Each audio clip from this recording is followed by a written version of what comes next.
Hello and welcome to And Did Those Feet, the podcast that celebrates and explores the world of English football from 1945, the end of the war, through to 1970, the end of our reign as world champions.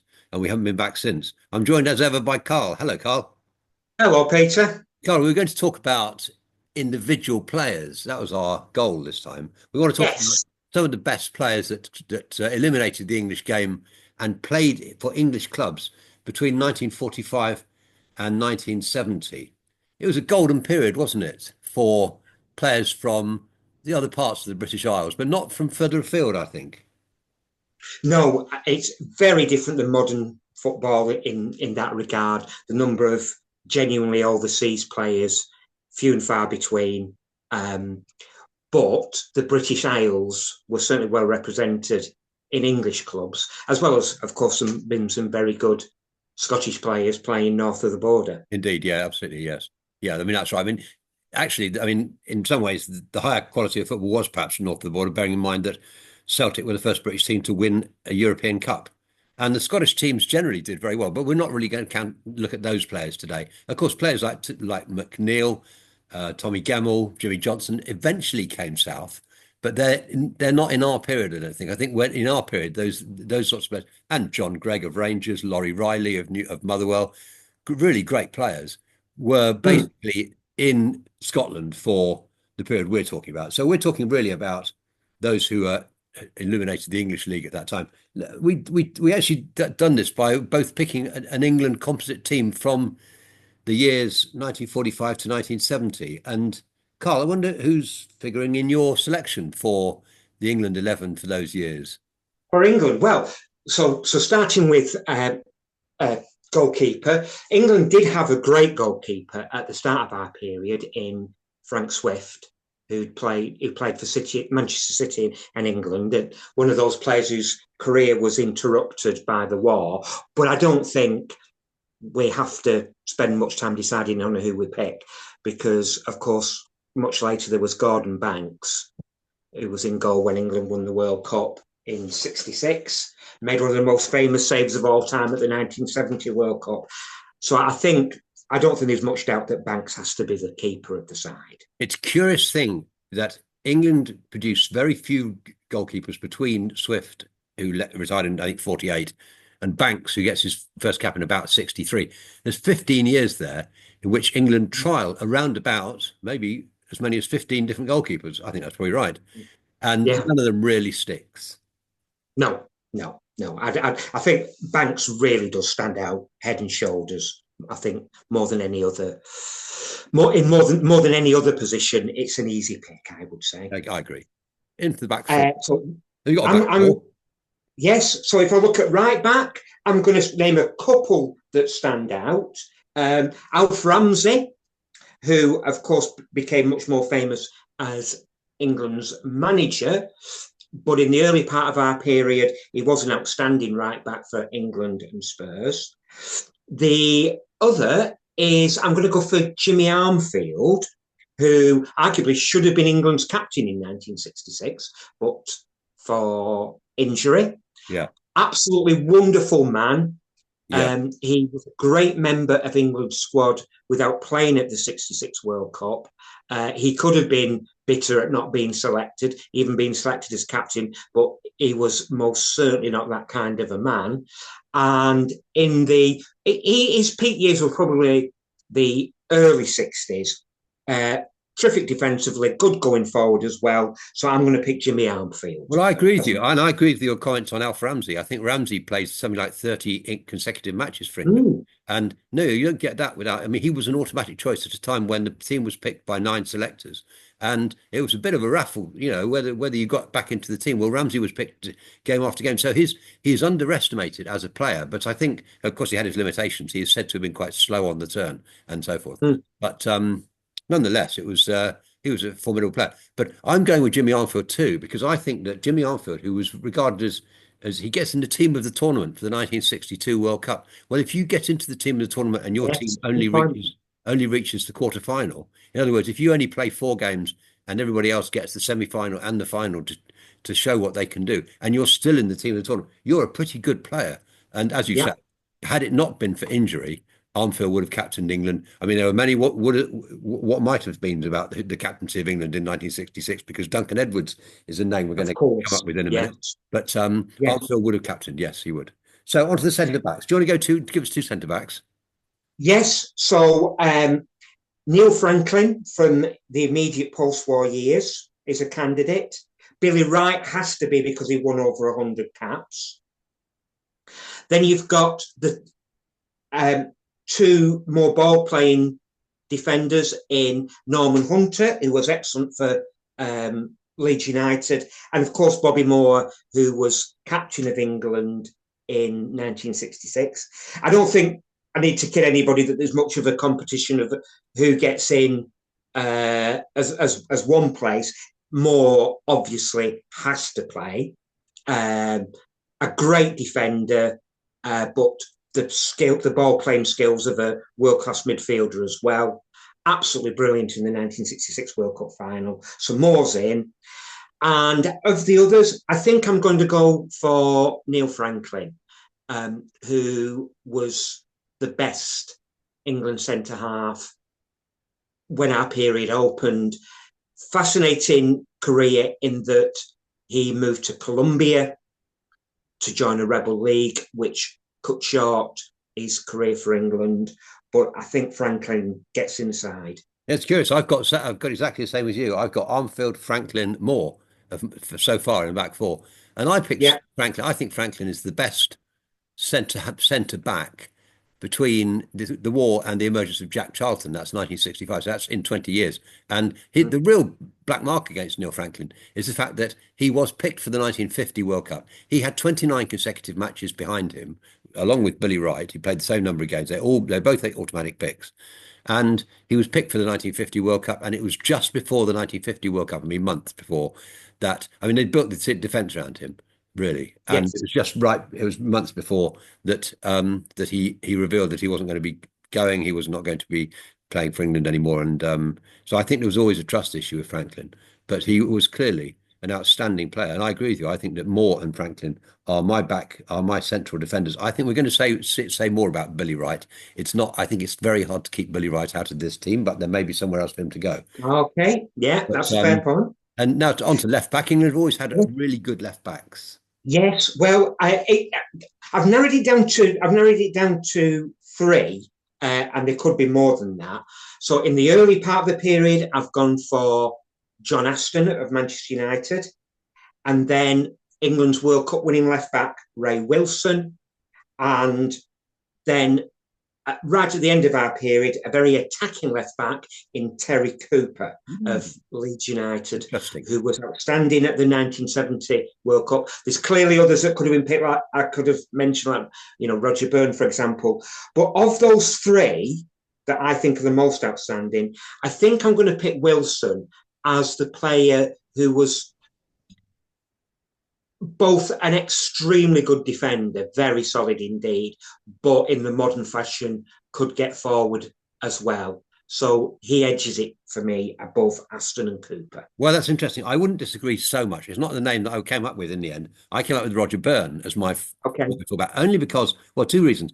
One is because he's got something like 30 consecutive matches. Once he takes over from Eckersley after 1953 and is now the first choice England left back, he gets something like he doesn't get dropped again before his untimely demise at Munich, because of course he's a victim of the Munich air crash. Yes. But I liked, so one of the things was his consistency. Evidently, that's in place. And the other thing I liked about him was he was a captain, club captain, which Ray Wilson wasn't. So I just gave Byrne the edge over it. But I can absolutely see why you would go for Wilson. As you say, Wilson was also a counter-attacking fullback. I remember Terry Cooper. Terry Cooper was something of a revolutionary as an attacking fullback. He really was the first time that you could see exactly what an attacking fullback was, what an overlapping fullback was all about. And he probably comes quite close. But I was happy with Roger Byrne. So my back four was Armfield, Franklin, Moore, and Byrne. Yours was Armfield, Franklin, Moore, and Wilson. There's not much to choose. Now, we talk about the midfield. Did you have, how are you structuring your team? You got a back four? I'm playing sort of a 4-2-4. Okay. Fair enough. So I've got two central midfielders. Yes. I've got five players that I'll mention, and I'll tell you the two that I've picked from them. Okay. Joe Mercer, in that he missed so much of his career because of the war. He played for England before the war. He played wartime internationals. An eccentric choice in that he didn't actually play for England post-war, but he did win Football of the Year. Was an excellent halfback for Arsenal, and I think he deserves a mention. And then into the 50s, Duncan Edwards, obviously killed at the Munich air disaster at a very young age, but the sort of player who teammates and opponents were almost in awe of. In fact, Bobby Charlton said he was the only player that made me feel inferior. Just as an all-round game, he seemed to have everything. Well, for that, that's the reason why he's the middle of my midfield, Duncan Edwards. He's the Yes. middle of my team because he's got everything. Because I would happily play 11 Duncan Edwards, from what I know of him. I'd happily Yeah. have him at any position, a bit like Steven Gerrard. Wherever you put him on the pitch, if you had Yes. a crisis at fullback, stick Steven Gerrard. So it would be the same with Duncan Edwards. So I'm completely with you on that. Exactly. Couple Yeah. more quickly. And then Johnny Haynes as Yes. because of his passing, Yeah. and then a couple from the later end of the period, Alan Ball, who became more of a central midfielder as time went on, Mm. and Colin Bell for Manchester City, Oh. his energy, ability to run with the ball. But for me, the combination I'm going to go for is Edwards and Johnny Haynes. Yeah, it's interesting. I mean, I had two positions to fill, and I had three people to put into them. Edwards was nailed on, and my other choice was between Haynes and Billy Wright. And I Yeah, decided yeah, that I think that Billy Wright, who after all was initially a defensive midfielder and then became, I mean, he was a wing half, uh, and then became a centre back. Centre back from about 54 onwards. After about 10 years of his career, he goes back to centre back. I think he's got enough versatility, Billy Wright. So bear in mind, we're talking here about the first player to play 100 internationals. He had 90 games as captain. I don't think he was ever dropped. I don't think he was ever booked.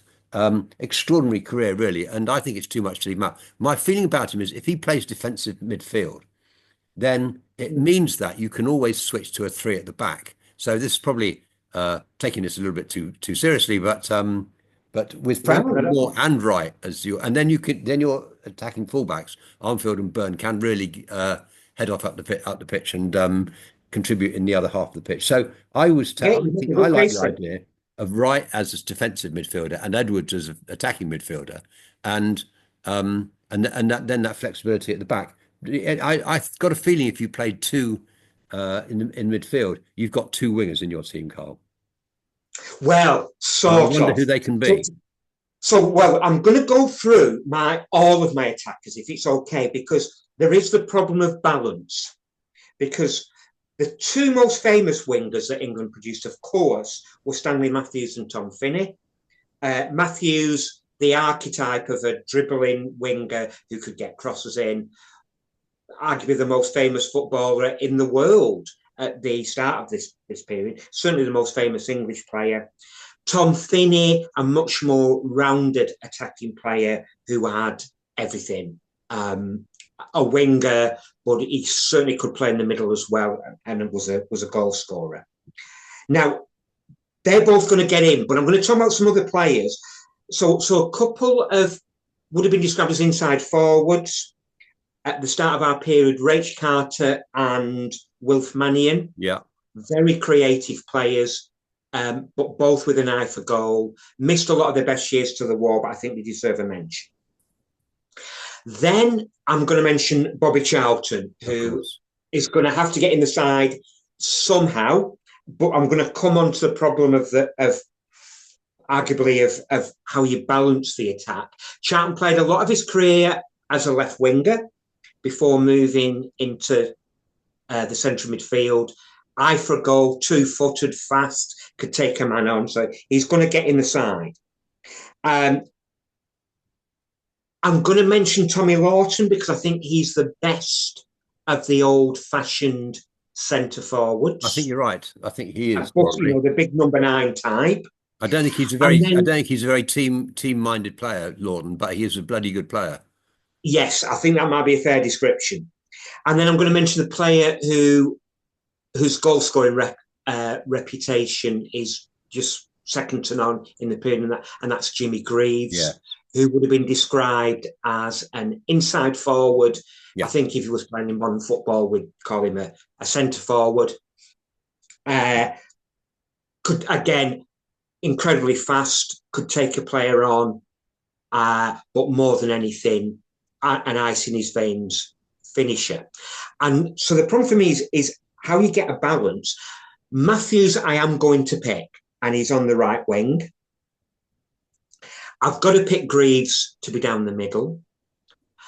I'm then going to be a bit controversial. I'm going to put Bobby Charlton in a position that he didn't like so much. I'm going to put him on the left-hand side yeah. because somebody's got to be there. Now you've got a But I problem. What think are you going to do with Finney? That's the next question. and Finney plays down the middle, Yeah, okay, yeah, where yeah, yeah. he can drop deep, be almost as a midfielder. His passing was sublime. He could take a player on. Amazingly good in the air for somebody of his size. Hmm. Powerful shot, real life for goal. But he's somebody who I would also see as playing passes through to Charlton, Matthews, and Greaves. Charlton could come deep and launch long passes, but he could also get forward and unleash shots. So it's Matthews right, Charlton left, and maybe say Finney playing just behind Greaves. Yes, I mean, I don't disagree with any of that. I've got a midfield of Matthews, Edwards, Finney with Wright behind, Matthews and Finney on the two flanks, and then Greaves and Charlton up front of me. There's no question in my mind that those are the two best strikers that England produce in this period. And I mean, the figures tell us exactly that too. The only problem I had with all this is Matthews, because I just don't think Matthews. I mean, I put him in because I don't think you can leave him out. He's twice Footballer of the Year. He's the first winner of the Ballon d'Or. He's the first player to be knighted. He's, as you say, the most famous footballer. He simply has to play. But my concern is that his game is quite limited, especially by modern standards. We wouldn't now tolerate a player who didn't track back, who couldn't tackle, who didn't want to compete, who wanted the ball only to feet. But at the same time, he is a remarkable footballer in historical and playing terms, and I don't think you can leave him out. So I kind of agree. I just got so my midfield is Matthews and Finney on the wing, and I agree with you about the Finney Charlton. I think the left wing experiment. I think there's lots of room there for innovative thinking, and for swapping roles and so forth, and then Greaves through the middle to finish them off, and a real eye for goal for Jimmy Greaves. So, okay, Yeah, well, look, we've been amazingly similar in our thinking. I think we we have. disagree only on sort of Billy Wright is the only one that we're really seriously disagreeing on. Yes, So, I and suppose you, I'm asking Edwards to carry a lot of the defensive work in the centre of midfield, I had whereas, two, I had whereas you're two giving that options. whereas Sorry. you're giving that to Wright. Yes. Yes, I mean, I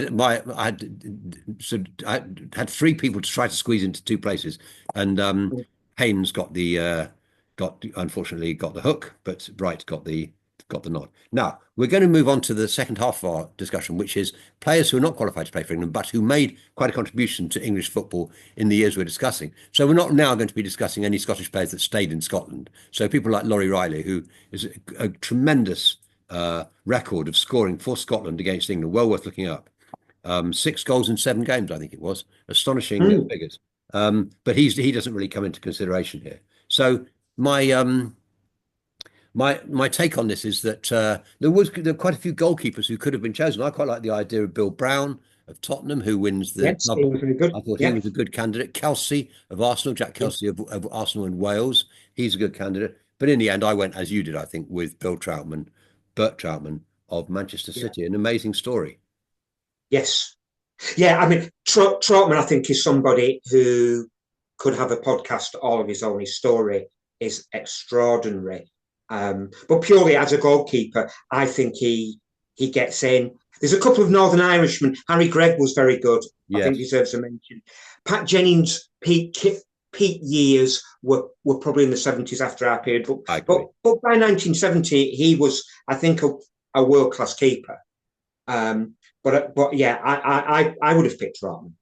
So now going on to our back four. So I've got a back. I'm doing a 4-3, 4-2-4 here. So you'll know that Okay. I've also got two wingers, and you might know already who they are. But just starting the back four. So I've got a back four of Wally Barnes at right back, Arsenal Oh, and Wales. okay. Dave Mackay of Tottenham and Scotland. I'm moving to centre back. He was a centre back ultimately. He was Yeah. another of those wing halves like Billy Wright, who switched. Then I'm going to play John Charles as a centre Yeah. back because I need to have him there. You can play him at centre forward. You can play him at centre back. Juventus, when he played for them, of course, great Wales player. When he played for Juventus, he played up front largely. Although I think Yes. this was the period of Catenaccio in Italian football, and on the whole, And what sometimes happened pulling was back that, when they got a lead. eh? They would sometimes pull him back when Yeah, they had a lead yeah. and Charles put him at would centre. give him the lead, and then they whip him back to play centre back. So I'm just my the way my numbers work is that he plays at centre back, and then Johnny Carey of Manchester United, Footballer of the Year in 1948, wins the FA Cup. This is a great Manchester United team, quite underestimated, I would say, largely forgotten. They win the cup in 48. They're second in the league, 3 seasons on the spin. Amazing Yeah, figures. Johnny Carey is their captain and inspiration, and he walks into this team, actually, largely forgotten now. I agree. But he is, you could play him at right back in place of Wally Barnes, but he fits in at left back. And among the people that I kind of considered for this position, but eventually it's good. I quite like Brennan and Dunn of Manchester United, fullbacks from Manchester United, Yes, both Ireland qualified for the '68 European Cup final, and yes, Mike England, who is a top draw, despite his name as a yeah. top draw Welsh defender. But my back four is Barnes, Mackay, Charles, and Carey. Quite a collection. Well, you again, we're close. I mean, I'd gone for Carey at right back and Dunn. I was struggling a bit at left back. I thought Dunn was probably the best bet. I agree with you absolutely on Charles. I had him as my centre back next to Mike England.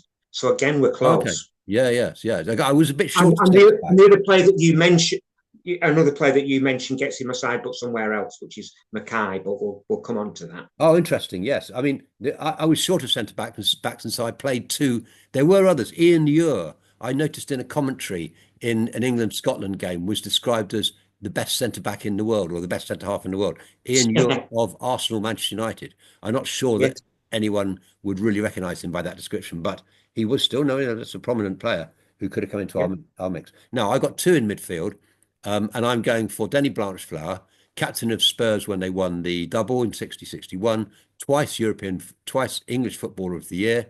Um, Also led Ireland or Northern Ireland to the 1958 World Cup quarter-finals. Got an incredibly distinguished, and I think he's pretty much undroppable.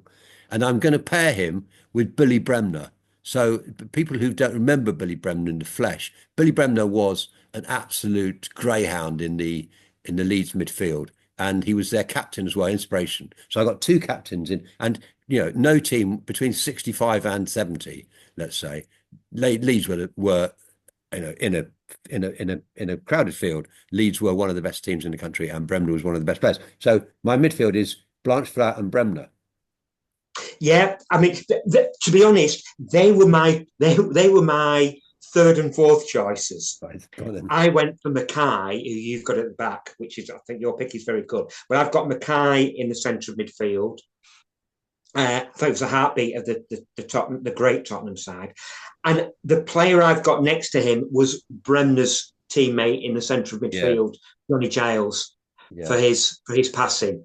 So interesting. we've got different choices there, but I've got to say your pick of Blanchflower and Bremner is very strong. I think who was your centre back then? If you got Mackay in midfield, I've forgotten who you said. Well, I'm saying Charles next to England. Oh yeah, of course you are. Yeah, Mike England. Yeah, yes, yeah. So uh, I mean, Mike England is a very good choice. And in fact, Johnny Giles was my first reserve the others who might have come into this picture for the midfield. John White of Tottenham, who I thought perhaps is a Yeah, little bit. I wanted someone with Blanchflower, with next to Blanchflower, who bites your legs. I didn't think John White quite fit in. Pat Craren of Manchester United and yeah, wins the European Cup, of course.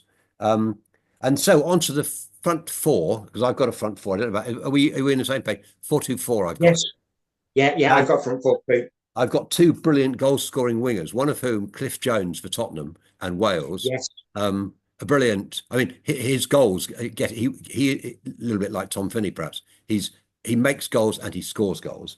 And on the other wing, so he's on the right side, and on the left hand side, I've got Billy Little of Yeah. Scotland and Liverpool, and then down the middle, I've got Law and Best, because I reckon that's. I don't think Best needs to play on the wing here. Best can play down the middle, and Law, of course, is incomparable. So my front four are Cliff Jones, Dennis Law, George Best, and Billy Little. Peter, it will sound as though we've colluded. My front four was exactly the same. Amazing. Um, What was your thinking? I kind of figured that Jones and Liddell were such good goal They were. scorers, and Best and Law, well, clearly they were good goal scorers too. But Dennis Law apparently said that his favourite position was midfield. So Law could is a sort of player who could drop deep and feed those players, uh, Jones and Liddell, who could score goals as well as getting on the end of crosses himself. And Best was a genius. I mean, these other players I've mentioned. You mentioned John White. I'd got him as somebody as a backup for kind of like inside forward. And one of the players who was a great player at the start of our period, Peter Doherty. Yes, I Again, had him too. Yes, yes, his best players, his best years were missed because of the war. I yeah. think he deserves a mention. But my front four was exactly the same as yours, and an incredibly strong one it is.